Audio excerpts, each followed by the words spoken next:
ADHD and autism. These conditions often overlap, get confused, or even mistaken for one another. And honestly, it makes sense. Both can involve focus struggles, social challenges, or sensory overwhelm. But if you look a little closer, the reasons behind these struggles are very different. And knowing that difference isn't just about labels, it's about giving the right kind of support. So today, we're going to examine some real-life situations where ADHD and autism can show up and show you how they often lead to much different outcomes. So the first scenario today is working on a group project. We've all had to do group projects, right? Sometimes fun, sometimes stressful, but pretty much always slightly disorganized.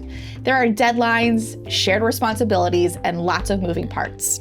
So on the surface, both ADHD and autism can clearly affect the situation, but in really different ways.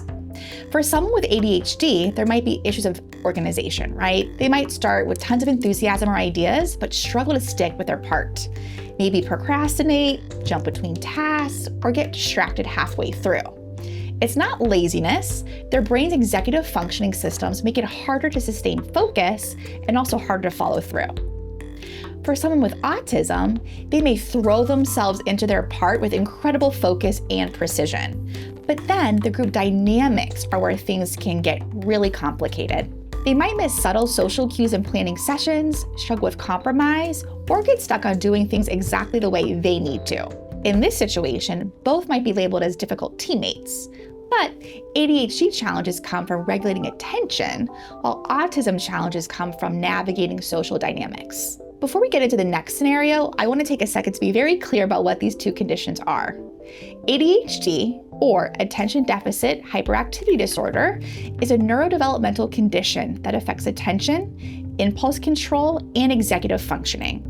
Forgetfulness, restlessness, and inconsistent follow-through are common, but so are creativity, energy, and outside-the-box problem solving.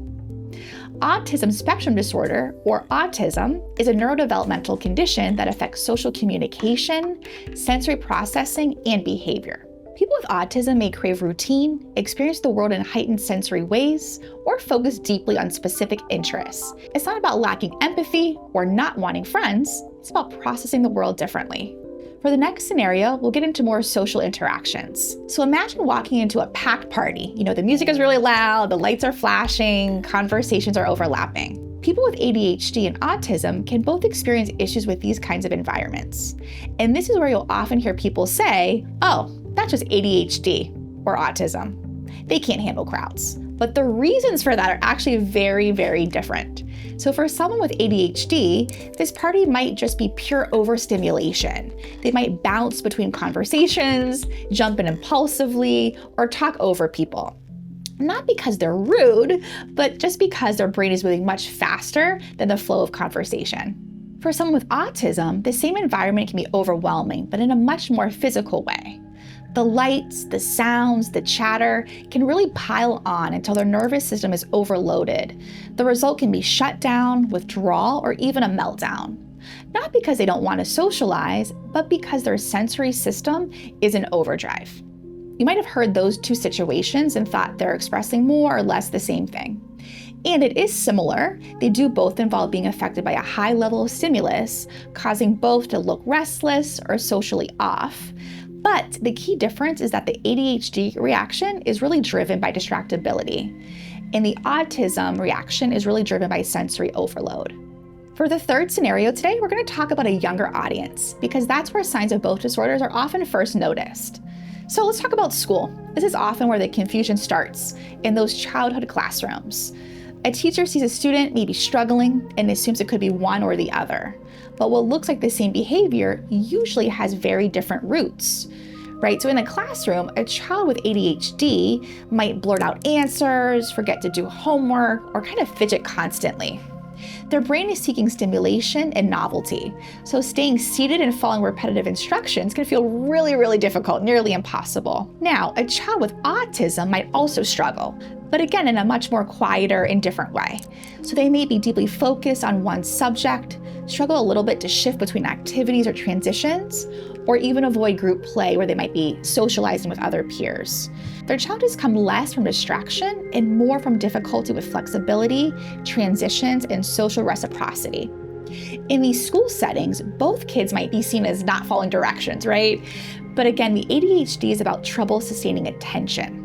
Autism is about difficulty with flexibility and social engagement. I think this scenario is especially important to consider for friends and parents, as well as kids with ADHD or autism themselves.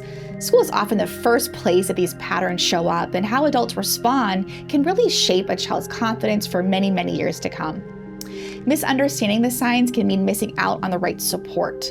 And at such a critical stage in development, the difference between this child won't focus, right, and this child really struggles with transitions can set the tone and the cadence for their entire educational journey. So for the last scenario today, we're going to focus on routines. Really important topic here. So we're going to fast forward. Let's think about the school year ends, right? A new job starts or daily routine shift. This is where both conditions often get mistaken as bad with routines, quote unquote. But again, the why really, really matters here. For someone with ADHD, the excitement of novelty can be motivating, but maintaining the new schedule, that's the hard part.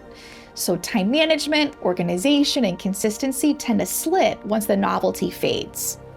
For someone with autism, it's the actual transition itself that feels the most overwhelming. So even positive change can really trigger anxiety because that predictability is calming. Routines provide a sense of safety, and losing that can be very destabilizing.